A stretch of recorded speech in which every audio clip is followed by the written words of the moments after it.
Ngozi had it all: wealth, a stunning home, and a husband who never denied her anything. But there was one thing she despised even more than poverty: house chores. She treated her domestic staff like disposable objects, used them, mistreated them, and discarded them like worn-out rags. That was until the day she hired a quiet young woman in a yellow wrapper, a girl she had once chased away and forgotten. But the girl had not forgotten. And this time, she wasn't there to serve. She came for something else. Before marriage, everyone believed Ngozi's future was dazzling. She had studied marketing at Unilag, graduated with a strong second-class upper, and even interned at a top PR firm in Lagos. Sharp-witted, stylish, and confident, she carried herself with the kind of elegance that made her look expensive even in jeans and slippers. Her ambition was to build her own brand one day. But marriage slowed her fire. She married Ken Okafor, a reserved, business-smart oil and gas contractor who frequently traveled between Lagos, Port Harcourt, and sometimes Abuja. Within their first year, he bought her a duplex in Lekki Phase 1, provided a driver, and encouraged her to relax and enjoy her new life. Ngozi took those words literally. From then on, she stopped chasing dreams and started chasing comfort. Ken often urged her, even if you don't want a full-time job, start something small. Maybe skincare, online PR, anything. But she brushed him off each time. I didn't marry to stress myself. Other men are giving their wives soft lives, and you want me to start a business? Eventually, he gave up. As years passed in their spacious home, Ngozi fully settled into a life where her only task was looking good and giving orders. The house remained chaotic because she loathed domestic work. Cooking, folding clothes, even giving instructions felt like a burden. Yet, she loved controlling others, and that made life unbearable for every maid who crossed her gate. Rose, the first maid, quit after a month. She doesn't let me sleep, sir, Rose confessed to Ken before leaving. She wakes me up at 2 a.m. to iron her wrapper. Wrapper. Clara, the second, fled one morning after Ngozi accused her of drinking a pack of Hollandia yogurt and poured palm oil on her head. The third, a timid Igala girl named Beatrice, was locked outside for 3 hours because she used scented soap in Ngozi's bathroom. You want to use the same soap as me?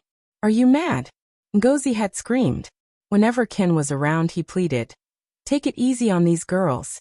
They're human beings. But Ngozi never listened. She even enjoyed barking orders. Wash all the curtains today. Use a toothbrush to scrub the window edges. Clean behind the gas cooker with lime, not sponge, lime. No maid lasted more than 3 weeks. Good help is impossible to find, Ngozi would say, sipping Maltina while scrolling TikTok. Girls these days have no home training. And so the cycle continued.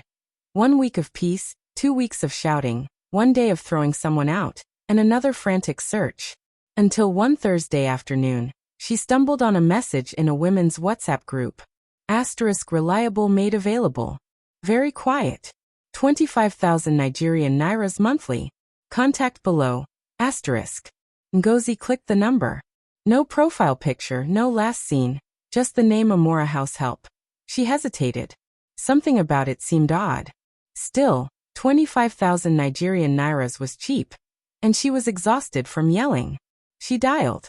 The line picked up after 1 ring. Hello. Ngozi said. Silence, only faint breathing. She frowned. Hello. Finally, a soft voice responded, calm and dry. I'm available. I can start tomorrow. Ngozi blinked. Don't you want to know where? I already know the house. Then the line went dead. That night, King called from Port Harcourt. You want to hire another one? Yes. This one is quiet. He sighed. The children are coming home next week. Please just try to be normal. Ngozi scoffed. Don't lecture me. When are you back? Maybe Sunday. She didn't like that. Stay long enough, and I'll hire a maid for you too. He chuckled tiredly. Just don't chase this one away. The next morning at 7 a.m., the gate bell rang. Ngozi pulled her blinds aside. At the gate stood a girl in a faded yellow wrapper and white rubber slippers. Her hands were empty, her eyes fixed directly on the camera above the gate, unblinking.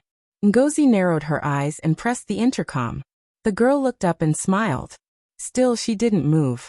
Arms at her sides, face lifted, eyes locked on the camera as if she could see through it.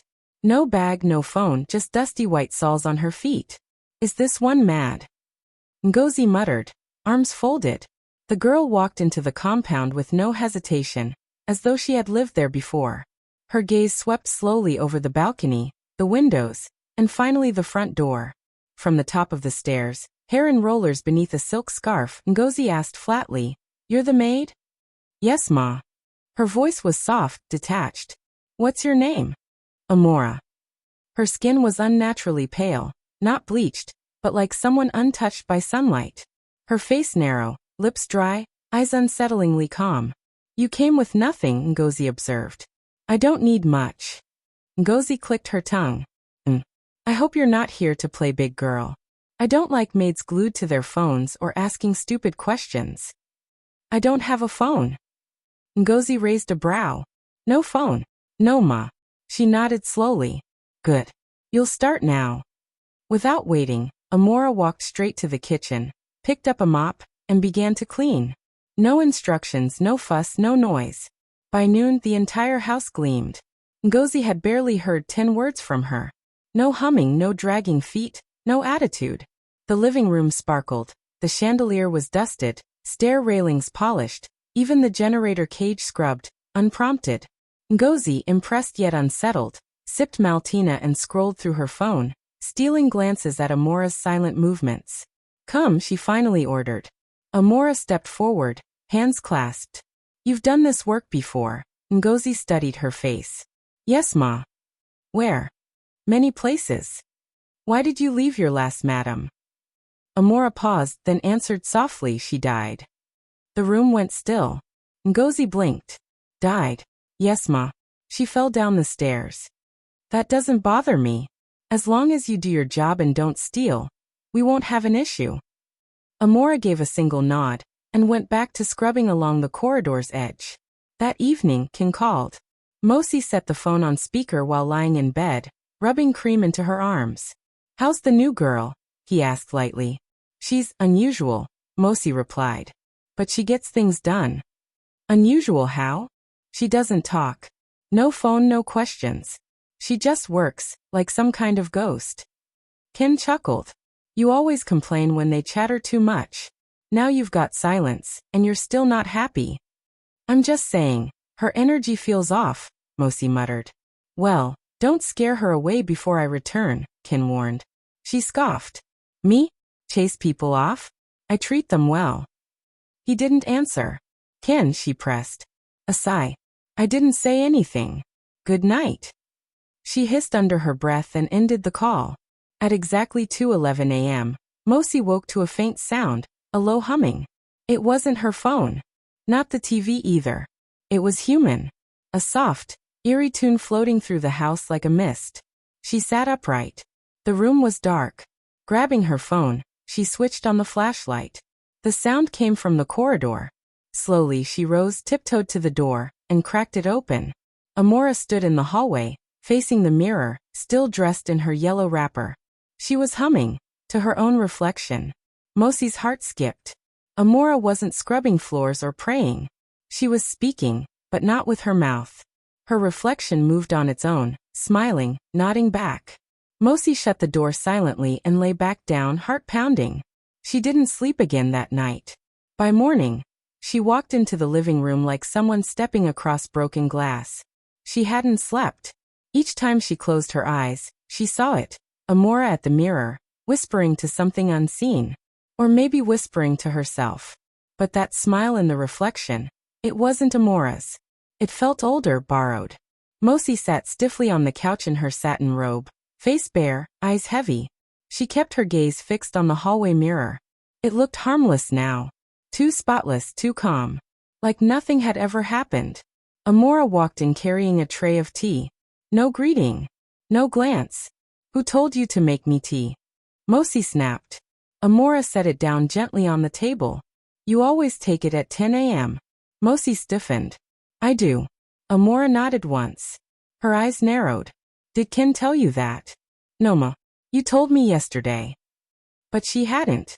She knew she hadn't. The rest of the day, she tried to act normal. She called her tailor about a wrapper, answered some chats, scrolled through Facebook skits. But her thoughts circled back, again and again, to the mirror. And to Amora. The girl never stopped. She cleaned like a machine. Every louver blade in the boys' quarters shone. Now she was polishing the upstairs bronze handles, unprompted. Walking past, Mosi asked, "Why are you always cleaning? Can't you sit still?" "That's why you brought me here," Amora said calmly. Mosi's eyes narrowed. "You answer back now?" "No, Ma." She returned to scrubbing. Mosi tightened her lips, turned away, and locked herself in her room.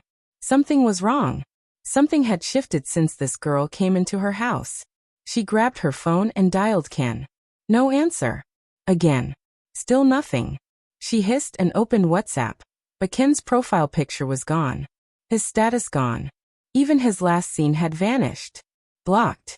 Her chest hammered. She checked their chat history. The old texts remained. "Ken, I'll be back Sunday. Don't stress the girl. Ken, try and rest. Gozy." She typed, "Are you back in Lagos?" It didn't deliver. She tossed the phone aside. Maybe the network was acting up. Maybe. Opening her wardrobe for a change of clothes, she froze. In the drawer beneath her lace blouse lay an old, folded photo. She picked it up. A picture of her front gate. The old design before renovations. Kneeling outside that gate was a barefoot girl in rags, palms clasped as if begging. Mosi's stomach dropped.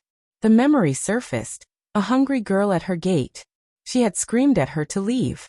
No, that wasn't all. She had slapped her. Called her a thief. A filthy thing. Asterisk, "You want to enter my house? Get out." Asterisk. Her pulse roared in her ears. She unfolded the photo completely. The girl was younger, but recognizable. It was Amora. That night, the mirrors shifted. Not physically, but in what they showed. Passing the hallway mirror, Mosi froze. Her reflection stood still, but out of sync. Its eyes followed a beat too late. Its smile lingered too long. She turned away, staring at the stairs. From above, Amora watched quietly. "What did you put in my mirror?" Mosi demanded, pointing.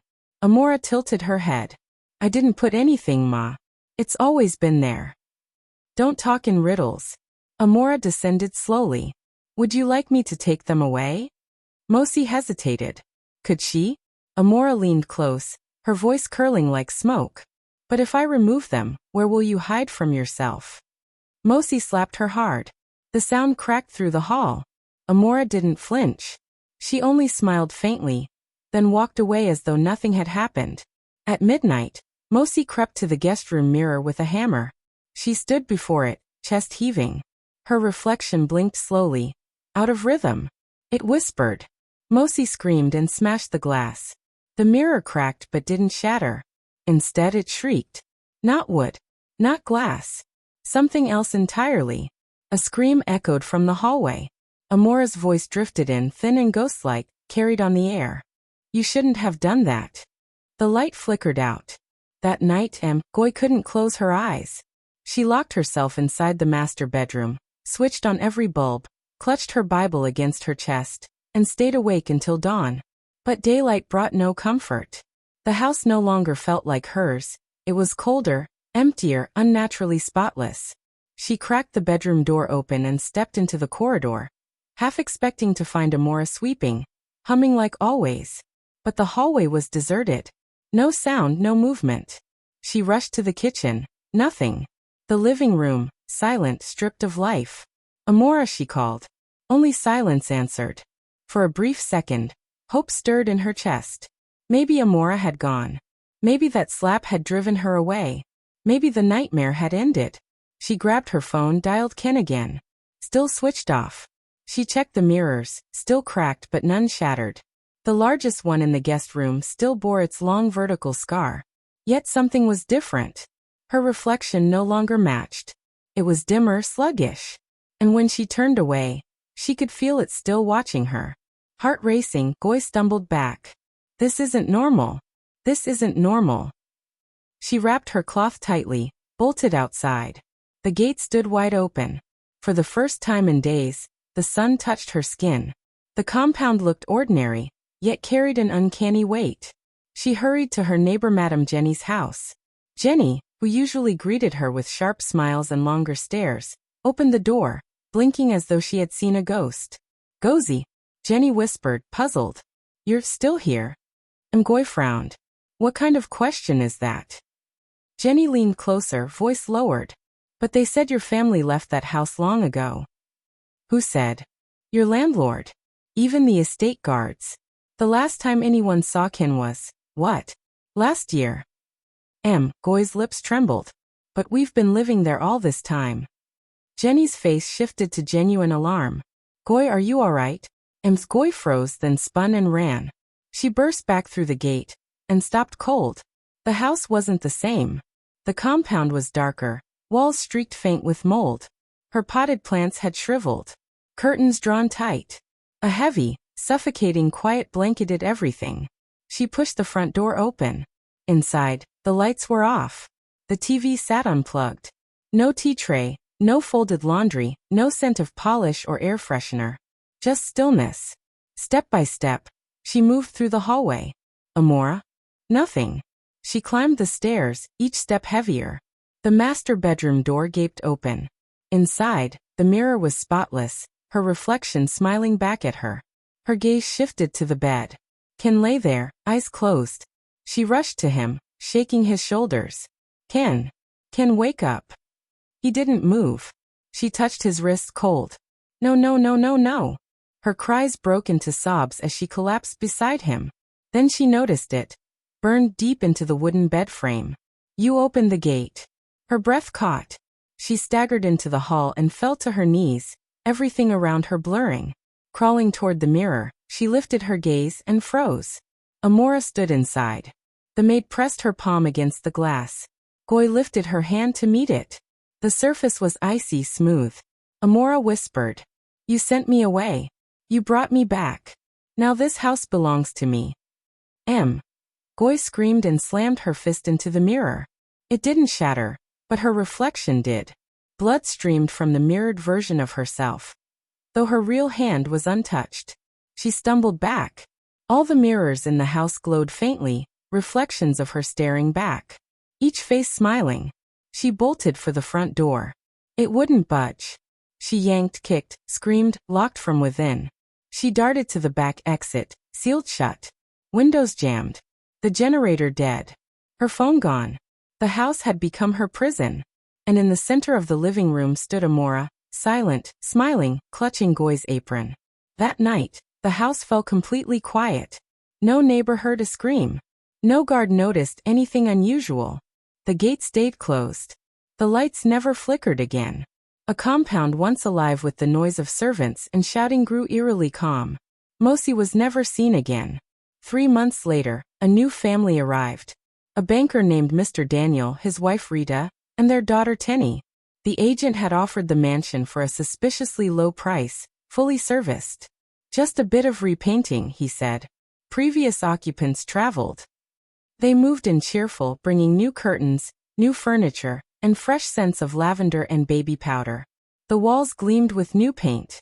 The mirrors remained untouched. They looked too expensive. The first week passed peacefully, until one afternoon, Rita entered the kitchen to find Tenny speaking softly to the hallway mirror. "Tenny, who are you talking to?" Her daughter turned, smiling. "The auntie in the mirror. She says she lives here now." Rita laughed it off. Children and their imagination. But that night, her husband said something strange. "Did you see the girl who cleaned the compound today?" "What girl?" Rita asked. "The one in a yellow wrapper. I thought she was staff." Her face tightened. "We haven't hired anyone." They hurried outside. The gate was shut. The guard swore no one had entered. Yet each morning, the compound was spotless, the mirrors gleamed, and faint barefoot prints appeared along the hallway. One day a visitor came. A woman in her mid-50s, voice soft. She stood at the gate. "I used to live here," she said quietly. "Do you still have the maid?" Confused, the couple shook their heads. "We don't have a maid." The woman gave a faint smile. "Oh, then she's the one running the house now." They watched her walk away, unsettled. That night, as Rita brushed her hair before the mirror, Her hand froze midair. Behind her reflection stood a slim figure in a yellow wrapper. Still, smiling. Moral of the story *. Treat those who serve you with respect, because one day, they might hold the keys. Comfort gained at the cost of cruelty always turns into a curse. You can dismiss a servant, but you cannot banish vengeance. If this tale gave you chills, don't keep it to yourself. Like, comment, and share with someone who thinks they're untouchable. And subscribe to Chilling African Stories, a home of suspense, mystery, and powerful lessons.